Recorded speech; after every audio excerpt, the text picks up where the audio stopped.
Well, welcome to another Wire One Home Truths podcast, where today we're going to try to do a little bit of debunking on property asking prices. We're joined once again by Oliver and Elliot Newby. It's good to have you here again, guys. Nice to see you. Seasoned pros on this now. So, asking prices, where do we start with this? When a house goes on the market, presumably it's the owner who gets to set the asking price?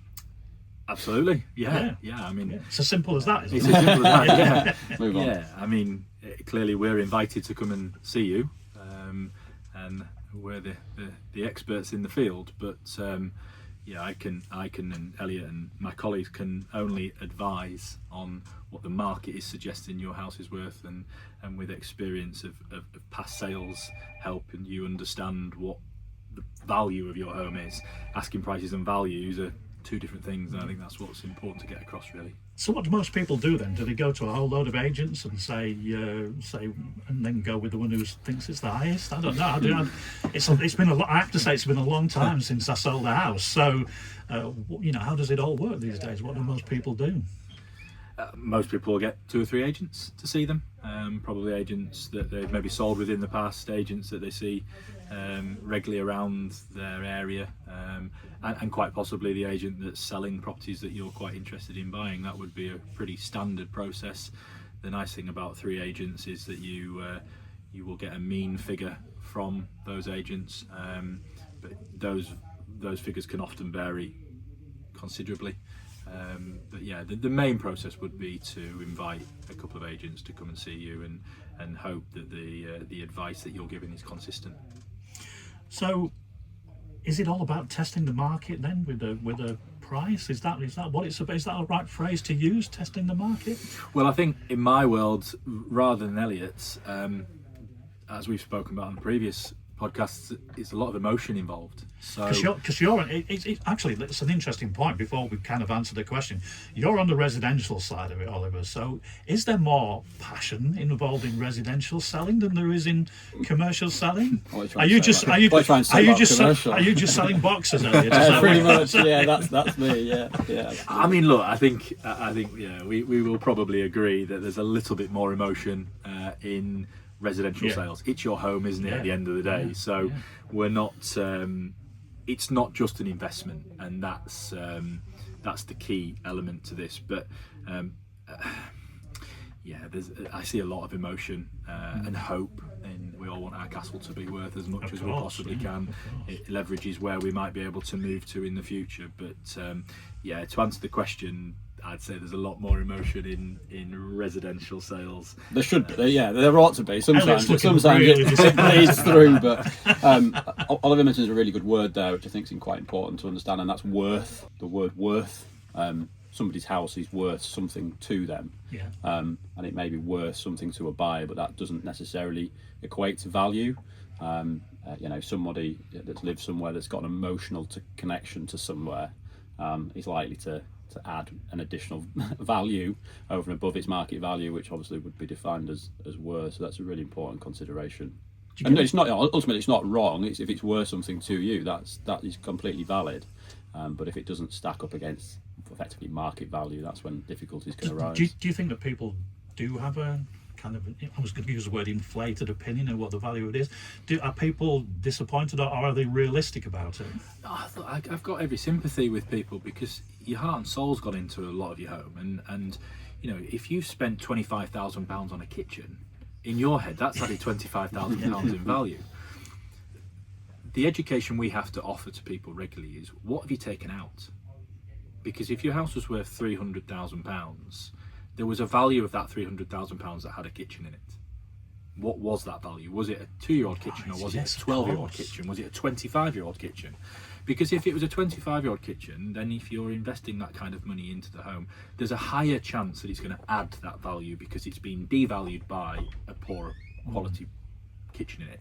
But if you bought a house 3 years ago that had been modernised 5 years previous, and it had a really nice kitchen, it just wasn't to your choice, and you spend that kind of money, you have to realise that the value then starts falling into your enjoyment, rather than necessarily adding the same value, monetary value, that you've spent. And I can understand completely when people go, well, I've spent £50,000 on my home and it's not worth £50,000, you know, more than the one down the road that wasn't like mine. And so you've got to think outside. You see, I think that's really interesting, and I'm looking at it from a layperson's point of view, I suppose, which is that I've always thought that there was this. You hear people so many times say, if I do this to a house, it's going to add to the value of it. And I suppose the counterbalance that is, of course, that whatever you do is not necessarily to the liking of the person who might want to buy it. So are you better not doing that? I mean, is it a difficult question to answer? No, I don't think it's difficult. I think it's quite subjective. Exiting that home or selling that home is a big part to play. You know, we've both bought in what the last 10 years I would say are forever homes. I would say, and I would say we've both invested sizable sums of money into both of those homes that might not necessarily return every penny that we spent immediately, because you're making it what you because want we're making it it what we want. And the analogy I use all the time with a layman or with a homeowner is that we can both go into BMW this afternoon and buy a 3 Series BMW. I don't know what they are, £40,000 say for a BMW 3 Series, and I buy the standard £40,000 BMW, and you come in an hour after me and buy the same car but put the panoramic roof in it, you put the upgraded wheels on it, you put all the bells and whistles onto it. 3 years time we both decide to sell that car, should I say.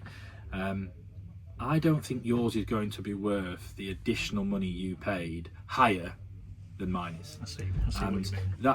But what you have had is that you have had a value of enjoyment out of all those extra things that, you know, I don't have the sat nav, I don't have a panoramic roof, I don't have comfort seats, I don't have heated steering wheels, all the things that you pay extras for.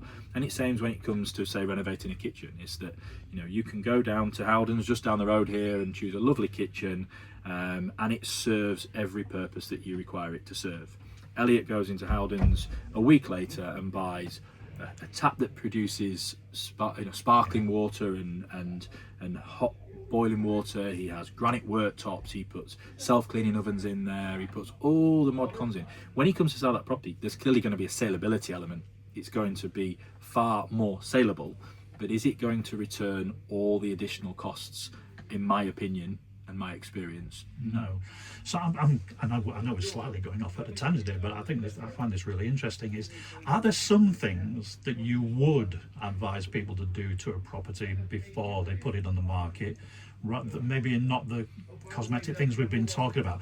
I'm thinking in terms of things like, I don't know, if it's an older house and it needs rewiring, would you do that work beforehand? Is that? I think it depends. It's obviously so subjective to the property. I think if you're going, you know, to the extremes of it needing a rewire, it's probably a development project for somebody, and they're expecting to do a lot of the works.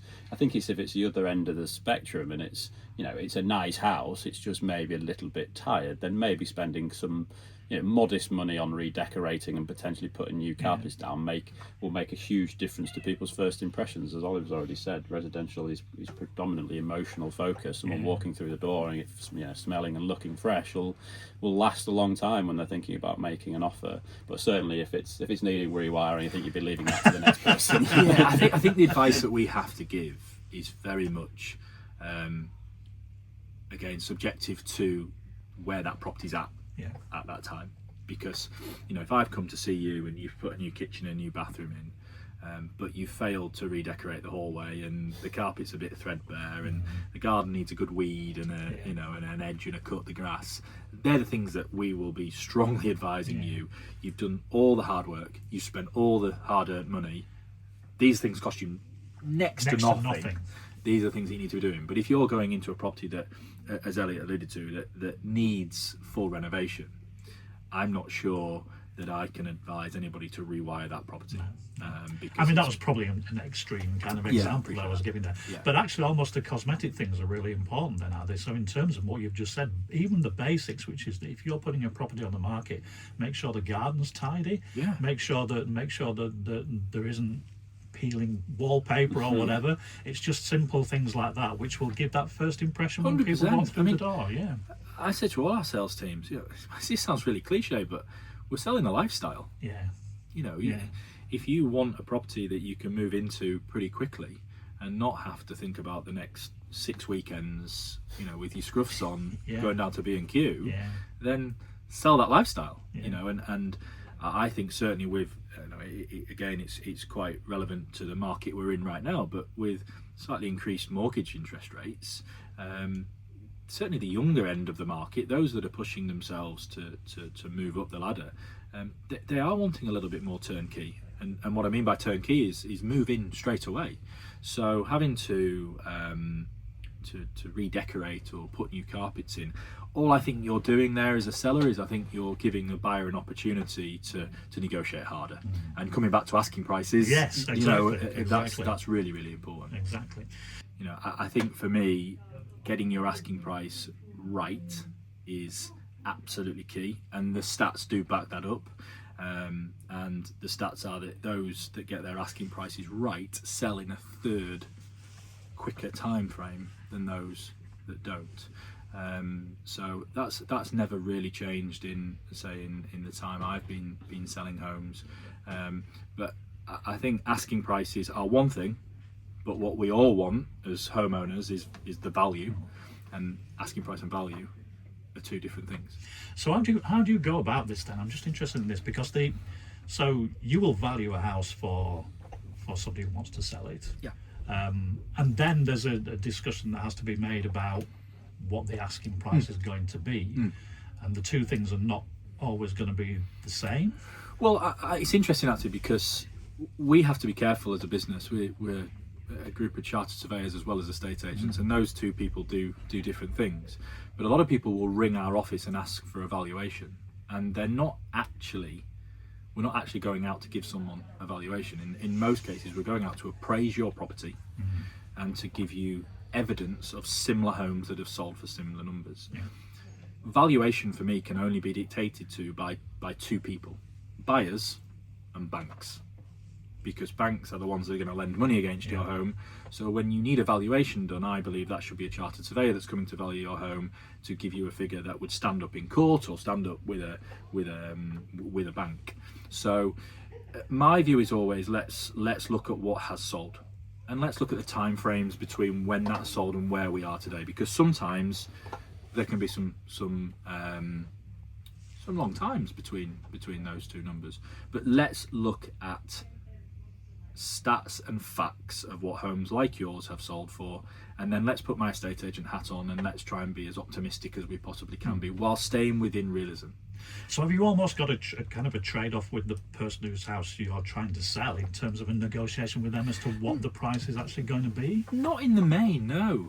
I mean, I think a lot of our clients, they align with who we are and the way we educate them in that appointment. So you don't get into too many arguments, Not discussions really, with no, people very about it. I mean, I was only I chatting suppose to they'd go somewhere else if they thought that, they wouldn't will. But, They will. yeah. And I was only chatting to a valuer of ours the other day where the homeowner wanted to use us to sell their home, but not anywhere near our value.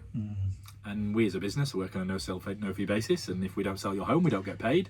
So I think as agents, you've just got to be honest enough to go, if Joe Bloggs estate agents out there has got something hidden up their sleeve on a figure that's able to be achieved, and they think that they can achieve it, then be honest with yourself and say, give it a go, and we'll keep an eye on how things go. But I don't get into too many debates because we try and be as factual as we possibly can be. The beauty of having Elliot and the other guys that work for us is that they do work for the banks, and we can lean on them regularly to say, hypothetically, you were valuing this for the bank, knowing the criteria that the banks are wanting to work within, would you approve that kind of value? And if these guys are saying to us, God, I wouldn't put my name to that, then we've got a bit of an idea that the expectations sometimes. I think that's a key point as well. It's the aspiration is to achieve somebody the asking price that's agreed at the outset, but ultimately it's about making sure that a deal can complete.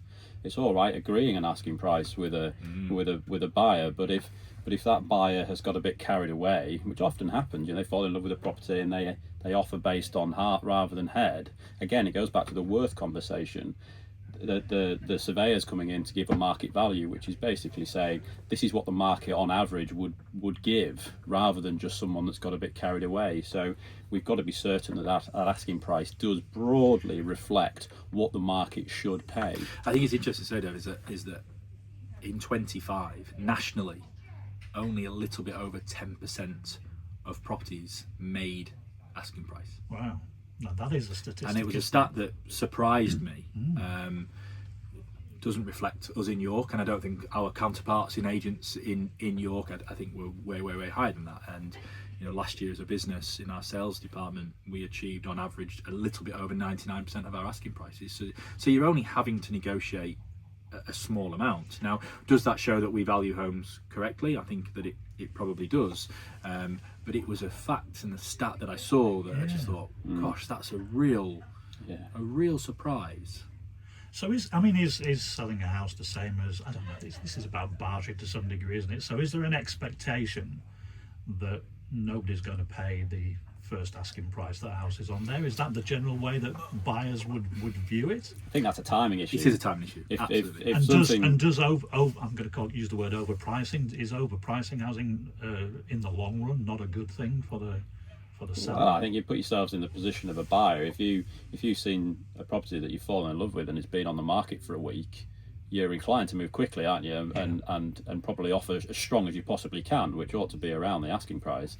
If something's been sat on the market for 6 to 12 months, chances are you're thinking, well, I've got a bit of an opportunity here, and why is it not sold? And I might be a bit cheeky. Yeah, so yeah, I think timing is the key element of that. And it comes out to pricing, doesn't it? Because if I can put a property on the market and generate strong interest in the first couple of weeks, the control in some respect over the value of that home falls more into my seller's hands. The longer that period of time continues, the power of negotiation falls more into the purchaser's hands. And that has never changed in my time. And they've all, agents will regularly say first 6 to 8 weeks, so important. I would go so far as saying even the first 4 to 6 weeks is that if you get it right, then you will be in control. And we've had multiple homes already this year that have gone to, as we know, as best and final situations, because we've had multiple people trying to buy those homes, and what they're achieving is well over their asking prices. And when a bank asks us, well, it's achieved over its asking price and they're concerned, and we can give them evidence that we've had, well, actually 3 people would have paid that. That's the market evidence. The market evidence is that not me and Elliot, but me, Elliot and Dave were all prepared to buy this whole property way over that. That's showing us market value. Yeah, that's a really good valid point. When I go out and do bank valuations, when you're asking the person that's showing you down, the first thing you're doing is trying to gather some information as to how long it's been on the market, how much interest have you had, how many viewings have you had, how many offers have you had. And if you can build a case of evidence that there was 5 offers around the asking price, that gives you a really good starting point, assuming they've been backed up by comparable evidence. Whereas if it's been on the market for 12 months and they've had 1 offer and everybody else is £50,000 below, you're thinking, well, is that 1 offer just carried away ultimately?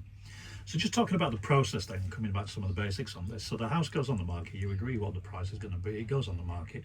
What happens in those first few weeks after it all? Hopefully it doesn't take a few weeks, but what happens once that's... Well, I think you've got to give the property the opportunity to settle into the market. All agents have different processes of how they go through. I think we use a number of different platforms, but spreading it across all the known portals, the Rightmoves and the on the markets and our website. Social media is used very heavily by us, not by others, but we try and spread it as far as we can so that we can take stock in 3 or 4 weeks and go, this is the traction that it's had, these are the amounts of viewings that we've had, these are the amount of offers that we've had. So for me, the first 4 weeks is pivotal in ensuring that we have got it right, and if we haven't, reacting quickly so it doesn't stay on the market for a prolonged period of time, again falling back into the buyer's opportunity to go, well, that's been on the market for 4 months or 5 months.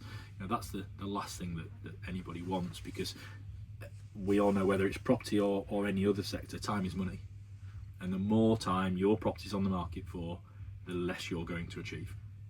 That's interesting. Something that you said there has kind of resonated with me a little bit, I think, which is you talked about the way that properties are advertised now, social media and Rightmove and things like that. See, I can remember the day when literally it was a board outside your house and there were pages and pages and pages in the local newspaper of adverts for houses. So has the fact that we've got social media and all these other ways of doing it, has that made the process easier than it used to be? I mean, I've spoken in a previous podcast. I remember the days of getting in the morning and faxing newspaper adverts over, so I can resonate with that as well. It's changed very, very quickly. From a marketing perspective, yes, it's really helping us on one side of the coin. On the other side of the coin, it's the internet as a whole gives so much data away.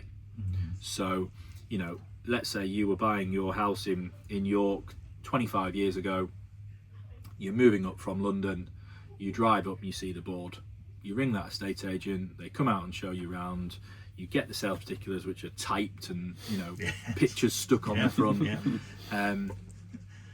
You've got no data. You've got to go to the library to get data, or you've got to have handwritten notes for periods of time, which you just none of us would have done that.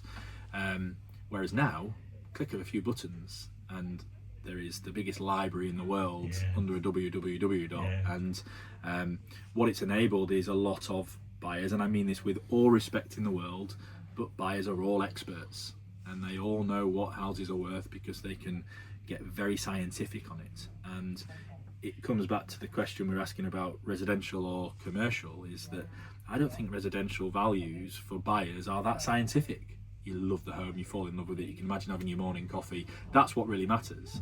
In the commercial world, a bit more investment, a bit more your money's maybe slightly more important. I think that does get a bit more scientific. But the world of the internet has, yes, helped us in terms of a platform to broadcast, but it has enabled data that's never going to go away.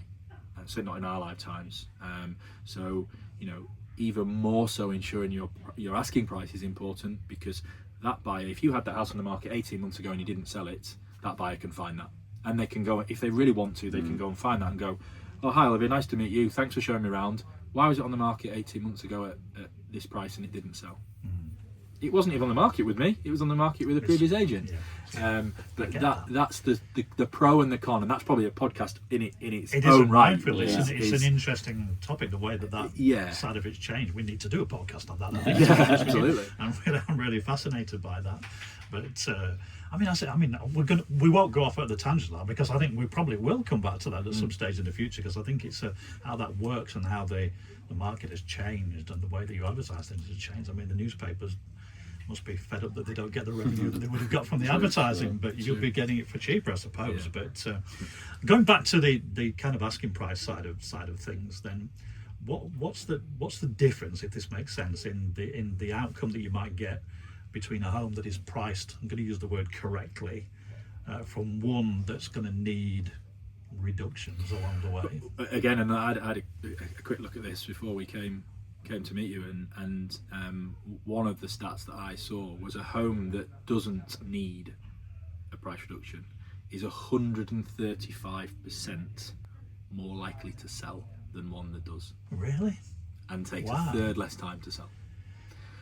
It's, again, stark numbers, and I can relate to that. You know, homes that we have, and you know, you'll have a home that comes on the market and sells very quickly, and obviously the seller's reaction can often be, we've sold it too cheap. I disagree wholeheartedly with those comments, because if your agent has marketed it for the right period of time, and they've ensured that they've exposed it to the mass market, then if that one person comes through the door and offers you your asking price, then that was the worth. And hanging out for another 2 or 3 weeks could cost you sizable sums of money. Likewise, if you've been on the market for 10, 12, 14 weeks and you haven't had any offers, that's telling you that your asking price is too high, so long as your agent is advertising the home in the way that they should be. So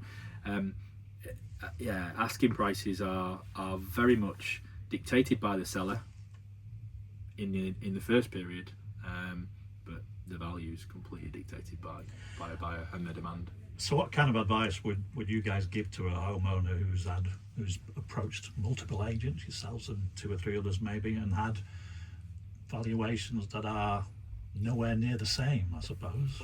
Well, again, I guess going back to that point of understanding what you're actually getting from the agent. You're getting an appraisal. You're not, it's not a market value being given an appraisal, which in my view is a marketing strategy. Effectively, they're giving you a figure that they think is giving you the best opportunity, or should be giving you a figure to give you the best opportunity to sell your house at the highest possible value, possible price.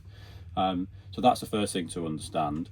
And then it's asking questions as to, if you've got one outlier, say you've got a house and you've had 3 agents that have said 500 and you've got one that's saying 600, well, ask them, how have you got to 600? Where's the evidence? Where's the comparable data? Because if they can't prove it, then, and the other 3 agents that are saying 500 can, which one are you going to believe? And it's, relying on the agent's expertise and the data that they can show you to back up that. Is there a tendency though for sellers to go for the one that gives the higher valuation?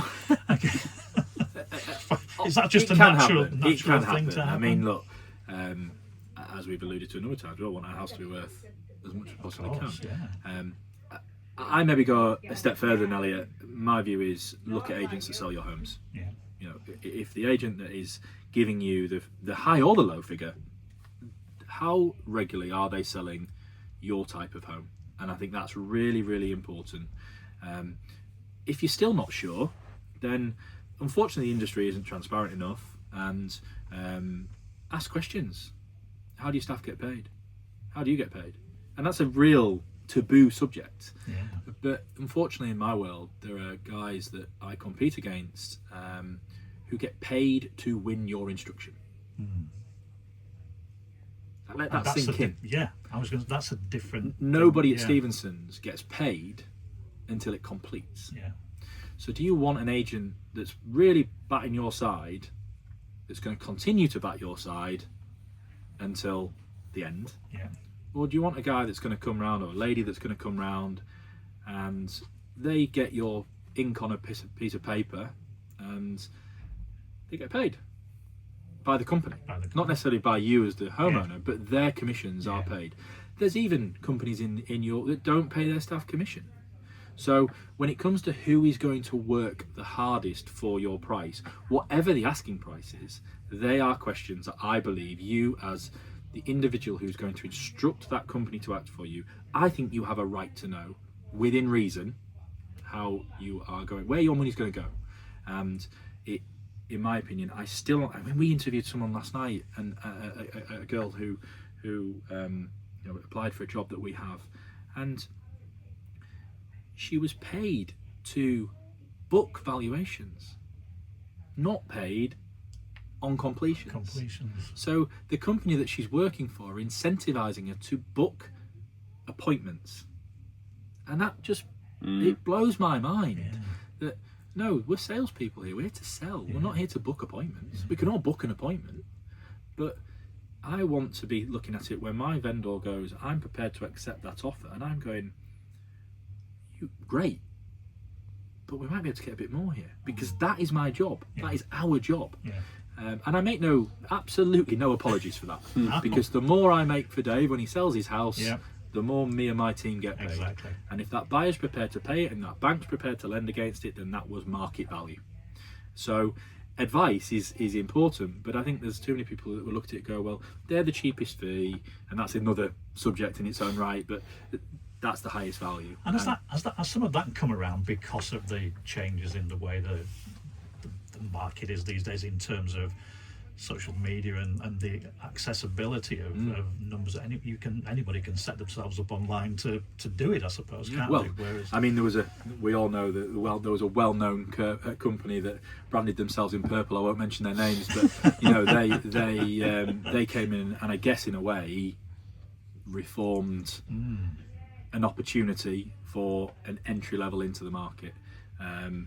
Again, do your own research on them, but they still haven't made a single penny profit. So it tells you that model just didn't work.